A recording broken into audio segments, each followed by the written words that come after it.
il n'y a plus de sucre.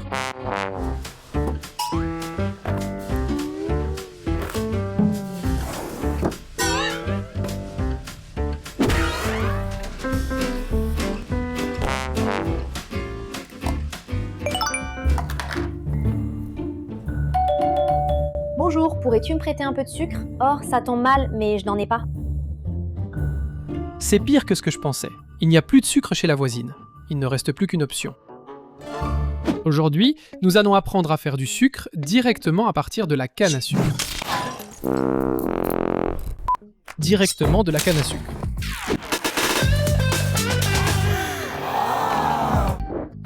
Le sucre qu'on met dans le café, dans la recette du gâteau, dans les beignets, il vient de la canne à sucre. C'est étrange, non ? La plante qui donne naissance à l'un des aliments les plus importants que nous ayons est une parente de l'herbe, du bambou. Julia est derrière la caméra, horrifiée parce que je mâche de la canne à sucre. Non, les gens, c'est pas possible que ce soit normal. Genre, les gens font vraiment ça. Trop citadine, toi. Julia, tu vas devoir goûter un morceau maintenant. Ce n'est pas dur? Bien sûr que si. C'est dur, ça va abîmer mes dents ici. Non, ce n'est pas du bois. C'est tout mou, c'est tendre, on dirait une petite mousse. Ça fait grossir, t'es en train d'avaler ça? La bagasse de la canne reste dans la bouche, le reste. Mais tu mords, et le sucre sort. Après, tu plantes. Après, tu craches le reste ici. Même Marie, quand elle est très fatiguée, elle dit « Je suis lessivée », comme de la bagasse de canne mâchée, sucée et jetée au bord d'un chemin de terre rouge. Imagine ça, jeté au bord de la route de terre rouge. Bref, quand tu broies cette canne, tu enlèves la bagasse et ce qui reste, c'est le liquide qu'on appelle garapa, de jus de canne. Et là-dedans, il y a le sucre. C'est un peu comme une sculpture en pierre, non? La sculpture est déjà là, à l'intérieur de la pierre, il faut juste enlever le reste. Ici, il faut enlever, dans ce cas, l'eau. Donc en principe, c'est ce qu'on va essayer de faire aujourd'hui. Sans aucune garantie de résultat, mais je pense que ça va marcher. Cette technique de fabrication du sucre est apparue en Inde il y a environ 1500 ans. Ils faisaient bouillir le jus de canne et ce qui restait au fond, ils appelaient ça charkara. Ce mot vient du sanskrit qui est l'une des langues les plus anciennes que l'on connaisse et qui signifie gravier, sable. Parce qu'au final, le sucre ressemble à ça, non? Quand les Arabes ont vu ce produit, ils ont commencé à l'appeler al-sukkar. Al en arabe, c'est comme l'article défini en français, le ou la. Donc c'était le sukkar. D'ailleurs en anglais, ils n'utilisent pas cette première partie. En anglais sucre, c'est juste sugar. En français aussi, c'est sucre. Le portugais et l'espagnol ont fini par garder ce al de l'arabe. D'ailleurs, en portugais c'est azúcar et en espagnol c'est aussi azúcar. Sauf qu'en espagnol, il y a un Z et le Z se prononce comme un S. Bref, ça se prononce de la même façon. Ici au Brésil, le sucre est arrivé avec les Portugais, et c'était l'un des produits les plus importants de la colonie. Et même après que le Brésil ait cessé d'être une colonie, ça l'est resté. Aujourd'hui, le Brésil est le plus grand producteur de sucre au monde. Donc, rien de plus juste, rien de plus brésilien que de comprendre l'histoire et de faire du sucre à la maison. De préférence, sans se couper le doigt, n'est-ce pas? Pendant de nombreuses années, surtout entre les années 1400 et 1600, le sucre était extrêmement cher en Europe, tellement qu'on l'appelait l'or blanc, un vrai produit de luxe, comme des bijoux et tout ça. Seuls les nobles, les barons, les rois, etc. en utilisaient. Parce que produire du sucre n'était pas simple à l'époque. Il fallait un endroit au climat chaud. L'Europe n'est pas chaude. Il fallait aussi beaucoup d'espace et beaucoup de main-d'œuvre. Et quand les Portugais sont arrivés au Brésil, ils ont compris que le littoral du nord-est était l'endroit parfait pour commencer à planter de la canne à sucre. Le climat était chaud, le sol était fertile, et il était facile de transporter le sucre jusqu'en Europe. Donc, le Portugal, qui produisait déjà du sucre sur les îles de Madère, à Sao Tomé, là-bas dans l'Atlantique, a vu le Brésil comme une extension, une continuité de ses plantations. Mais à une échelle gigantesque, n'est-ce pas? Et bien sûr, planter la canne ici, c'était aussi une façon pour les Portugais d'occuper le territoire du Brésil. Cela aidait à la défense et tout le reste. Mais ce n'était pas eux qui allaient mettre la main à la pâte, n'est-ce pas? La main dans la mélasse. Tout était fait avec du travail d'esclaves. Des millions de personnes ont été amenées d'Afrique au Brésil pour travailler dans ces plantations. L'endroit où l'on plantait la canne et où l'on fabriquait ensuite le sucre, on l'appelle un engenho, qui est bien plus qu'une simple ferme. Une mini-ville dédiée à la production de sucre. Donc, dans le village, il y avait la maison principale, où vivait le propriétaire de la plantation et sa famille, il y avait la senzala, qui était l'endroit où vivaient les personnes réduites en esclavage, des écuries pour les chevaux, pour les bœufs, un atelier, un entrepôt. Il y avait même une chapelle. Mais le centre de tout, c'était la production de la canne à sucre. Donc, il y avait des champs de canne, n'est-ce pas? C'est la plantation de canne, immense autour de la plantation. Les personnes réduites en esclavage coupaient la canne, la mettaient dans la charrette à bœufs et l'emmenaient jusqu'au moulin. C'est là qu'on pressait la canne pour en extraire le jus, sortir le jus de canne. Et là, il y avait d'énormes cylindres en bois qui pressaient la canne jusqu'à ce que le jus sorte. Le jus sucré. Parfois, ces cylindres étaient actionnés par des personnes qui devaient faire des efforts autour, en poussant. Parfois, ils étaient actionnés par une roue à eau, n'est-ce pas ? L'eau arrivait à les faire tourner. Et il y a plusieurs illustrations où l'on voit des animaux tourner autour. Des chevaux ou des bœufs autour du moulin. Donc de nos jours, évidemment, on a des machines pour faire ça beaucoup plus rapidement. Mais, comme on est à Sao Paulo, la seule façon qu'on a trouvé d'obtenir de la canne, c'était d'aller dans un endroit qui vend du jus de canne. Et il la pressait déjà. Donc, on a déjà ici la canne pressée, sous forme de jus de canne. Là-bas, dans les sucreries, ils mettaient ça dans une chaudière, une sorte de marmite géante pour chauffer. Nous non plus, on n'a pas de chaudière ici. Et notre cuisine ici au Manual do Mundo, elle sert pour le déjeuner. Donc, je vais utiliser cette petite plaque à induction ici, ou plutôt cette plaque à induction. Au-dessus, on va mettre une casserole avec un fond bien épais en acier inoxydable. Et on va commencer à chauffer le jus de canne. Je suis curieux de savoir combien de calories il y a là-dedans. Laisse-moi vérifier sur mon application qui compte les calories. Ce n'est pas si calorique que ça. Chaque 100 ml contient 38 calories. C'est peut-être moins calorique qu'un soda. On va voir. C'est plus du double des calories du soda le plus courant qu'on trouve sur le marché avec du sucre. Il y a une concentration de sucre incroyable ici. Je pensais que ça allait dégager une odeur de mélasse, de jus de canne à sucre. Mais en fait, ça dégage vraiment une drôle d'odeur de plante, comme des feuilles dans l'eau. Imaginez la quantité de bois qu'il fallait quand c'était fait dans la sucrerie. Mais ça, vous ne faisiez pas ça, n'est-ce pas? À la campagne, personne ne fait du sucre comme ça? Non. Là-bas à Piedade, chez mon père, on cultivait de la canne à sucre. Soit on la mangeait comme ça, soit on la pressait pour en extraire le jus et on buvait ce jus, avec un peu de citron ou d'ananas, et tout ça. Il y avait des gens qui faisaient de la cachaça, mais là, il faut toute l'industrie de la distillerie, n'est-ce pas? Laisse-moi en profiter. Si tu as aimé La Grande Machette, on a notre guide de survie dans la nature. Si tu es plutôt passionné d'histoire, il y a le grand livre d'histoire du Manual do Mundo. Si tu as préféré la partie géographique, on a aussi sorti un atlas magnifique à en mourir. Si tu aimais la partie plus technique, mélangée avec l'histoire et tout le reste, on a les 2 volumes de l'Encyclopédie Britannica pour les curieux. Tous les liens sont sous la vidéo, d'accord? Ça bout. Une écume commence à apparaître ici. Il faut qu'on enlève avec la cuillère. Une écume un peu dégoûtante. Est-ce que c'est déjà bien concentré en sucre? Au fur et à mesure que l'eau s'évapore, la concentration de sucre augmente. Le liquide devient plus visqueux, plus épais. Et alors, il a plus de mal à bouillir. Il y a beaucoup moins de bulles. La couleur ici est déjà bien différente. Et ce n'est pas parce que je suis en train de le brûler, non. C'est parce qu'on contrôle bien la température. L'un des objectifs, c'est que ça ne devienne pas du caramel. On ne veut pas que le sucre brûle. Mais toutes les impuretés restent ici au fond, n'est-ce pas? L'odeur de la rapadura. Il y a un autre dicton qu'on utilise beaucoup ici. C'est comme ça. La rapadura, c'est sucré, mais c'est pas facile. Tu n'as jamais vu la douceur de la rapadura? Elle ressemble à une pâte choca. Sauf qu'elle est beaucoup plus dure. C'est pratiquement une douceur faite uniquement de sucre. Et l'idée de ce dicton, c'est de dire que les bonnes choses demandent du travail. Elles sont agréables, mais il faut se donner du mal. On est presque au point de mélasse. Ici, je dois jeter un peu dans de l'eau froide pour voir si ça va durcir. C'est presque prêt, mais pas encore. Si on voulait seulement la mélasse, qui est cette sorte de miel de canne. Pour mettre en garniture, pour sucrer le café, etc. On pourrait déjà l'utiliser tel quel maintenant. Mais nous, on veut enlever pratiquement toute l'eau et ne laisser que le sucre ici. Tu es sûr que c'est bon? Sûr. Tu garantis? Je garantis. On va éteindre le feu maintenant. Et l'idée, c'est de baisser la température et de beaucoup remuer pour pouvoir cristalliser toute cette mélasse. Alors on va éteindre et continuer à battre. Il faut continuer à battre ici, sans s'arrêter? Oui, battre le sucre. Apparemment, c'est une expression, ce truc de battre le sucre. C'est un procédé célèbre, en fait. Et c'est exactement comme il faisait. Il formait ce sirop et il fallait battre. Et ensuite, ce sirop cristallisait et devenait juste le cristal de canne, le cristal de sucre qu'on connaît. Ça commence à bien durcir ici, regarde. Regarde. La consistance a complètement changé. Regarde, ça commence à ressembler à de la confiture de lait. Waouh, maintenant c'est presque impossible. Mais tu vois qu'il est plus granuleux. Ça se solidifie, ça devient granuleux. Ouais, c'est pas... Pendant que Julia mélange, je vais en profiter pour faire un dessin important ici. Julia a testé cette recette plusieurs fois avant. Elle garantit que ça va devenir de la poudre, mais laisse-moi t'expliquer ce qui se passait autrefois à cette étape. Dans les Engenhos, quand le sucre était encore un peu mou, ils l'emmenaient à la maison de purge. Purger signifie purifier. Et là, ils mettaient ça dans des pots en céramique, à peu près de cette forme ici. Ça ressemblait à un pot de fleurs, mais à l'envers, pour que l'eau s'écoule. Et ça restait là pendant de nombreux jours, et ces pots goûtaient en dessous. L'eau qui restait dans le sucre s'écoulait goutte à goutte, et le sucre se cristallisait, devenant solide, ici au milieu. Une fois que toute l'eau avait coulé, il prenait ce pot, il le retournait, et il se formait un bloc de sucre qui avait cette forme ici. Et oui, si ça te rappelle quelque chose, il portait exactement ce nom, pain de sucre. Si tu ne savais pas ça, je pense que ça valait le coup, non? Ce que le Brésil exportait, c'était ça, d'accord? C'était ses pains de sucre. Et puis quand ça arrivait en Europe, ce sucre était raffiné pour devenir plus clair, pour être plus facile à mettre dans les plats. Qui est-ce qui est en train de halter là? Non, il suffit de remuer un peu plus et ça va prendre. Non, moi déjà, toi. Tu penses qu'on en a? Oui.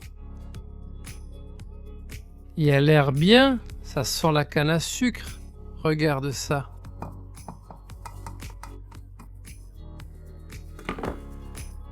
Ceci, c'est le sucre fait directement à partir de la canne. Si c'était au supermarché, on appellerait ça du sucre roux. Et le sucre roux a tendance à être un peu plus foncé que celui-ci. Je pense que c'est parce qu'on a utilisé cette canne, celle qui est déjà nettoyée. Ah, Já tá sem a casca e tudo mais, não sei se isso afeta muito. Je dirais que c'est ça. C'est pour ça que notre sucre n'est pas devenu si foncé. Et aussi, c'est du jus de canne bien propre tout ça, quand on en fait en grande quantité. Ça ne sera pas comme ça. Mais je pense qu'on doit goûter pour voir si c'est bon, non? Alors?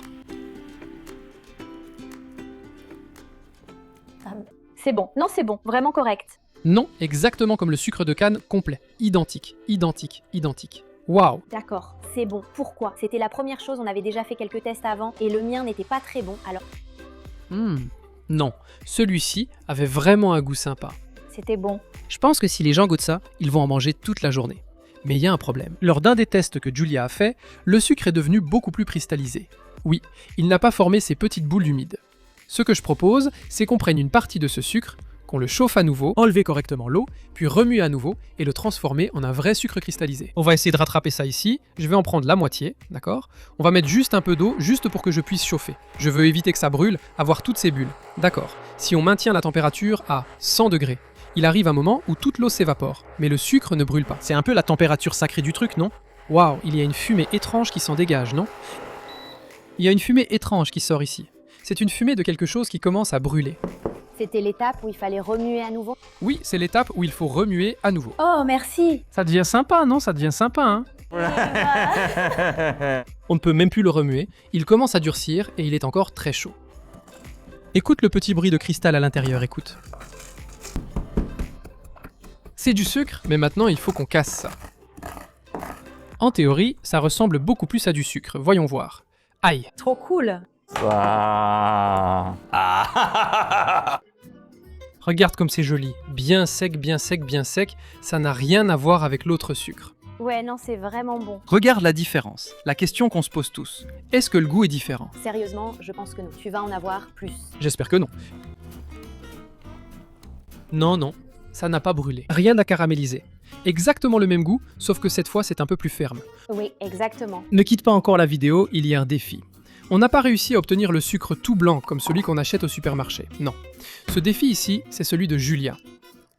Bonne chance, Julia. Maintenant, tu as compris qu'il faut laisser chauffer un peu plus et je reviendrai quand tu auras le sucre tout blanc.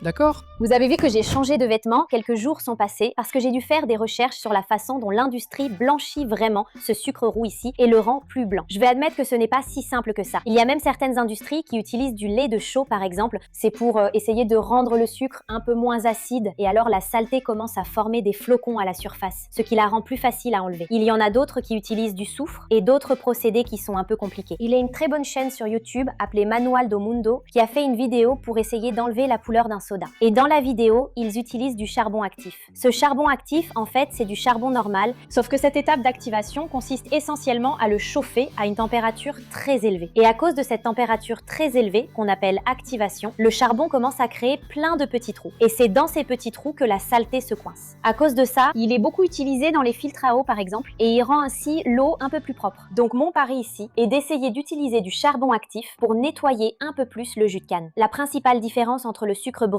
et le sucre raffiné, c'est surtout leur couleur. Donc le sucre brut a cette couleur un peu plus foncée à cause de certaines impuretés présentes dans le jus de canne. Si j'arrive avec le charbon actif à enlever ces impuretés, il deviendra peut-être un peu plus clair. La première étape ici est d'essayer de nettoyer ce charbon actif. Donc on doit utiliser de l'eau pour essayer de nettoyer encore plus ce charbon. Je vais utiliser ici un filtre à café classique. Je vais mettre un peu d'eau et la faire passer à travers le filtre. Je ne sais pas si vous pouvez voir, mais l'eau est vraiment trouble, comme ça. Donc elle a vraiment enlevé tout le charbon, la petite poudre de charbon qu'il y avait. Je vais en prendre un petit peu ici. et ajouter notre jus de canne. Je vais chauffer ça un petit peu à environ 60-70 degrés pour faire monter cette mousse jaune qui est aussi apparue dans le jus de canne que Biré préparait. Bon, maintenant j'ai enlevé toute la petite mousse qu'il y avait au-dessus et je vais filtrer avec le filtre à café. On va devoir filtrer à nouveau parce que quelques petits morceaux de charbon actif sont tombés ici. Et maintenant, on va passer à ce processus lent que vous connaissez déjà. Nous avons fini de broyer ce magnifique sucre. Je vais le tamiser pour que vous puissiez voir, d'accord, pour peut-être mieux présenter ce sucre.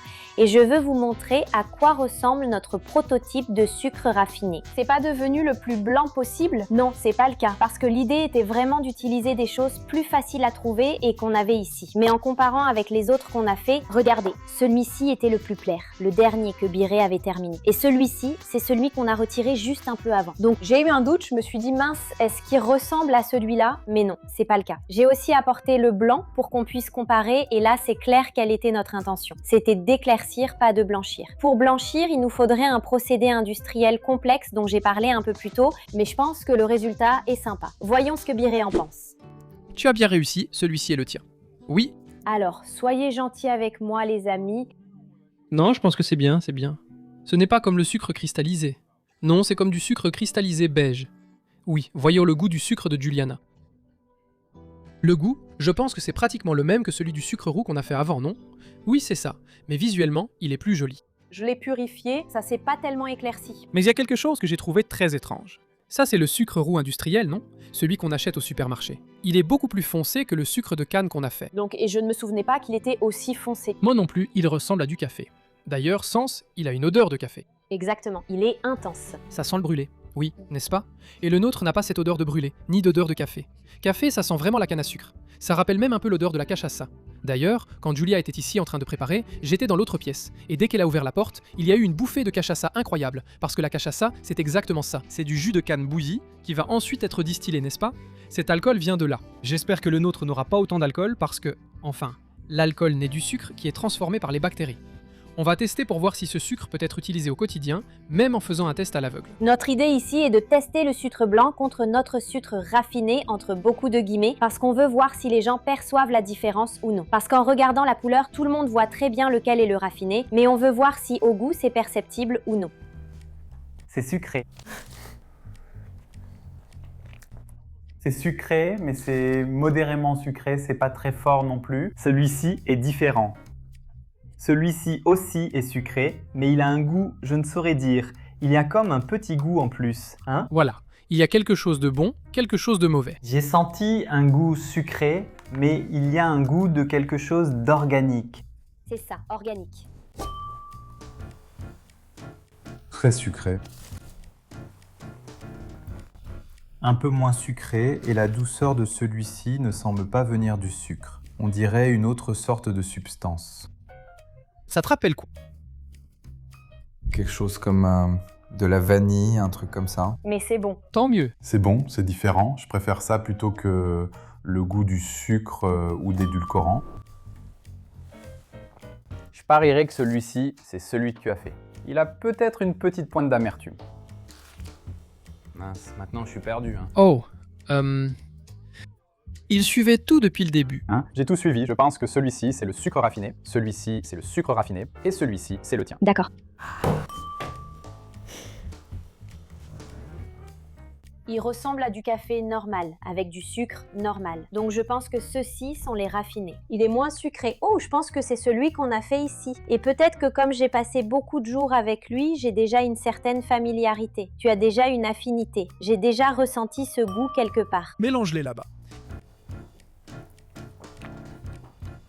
C'était le café normal. Waouh, comme ça, direct? Je pense que oui. Qu'est-ce que c'est que ça? Celui-ci est certainement celui fait avec le sucre qu'on a fabriqué. Mais qu'est-ce que t'as pensé du café, Dani? Je trouve qu'il est bon. Il a un petit goût de canne à sucre. On dirait du café avec un peu de jus de canne. Tu trouves pas? J'ai aimé.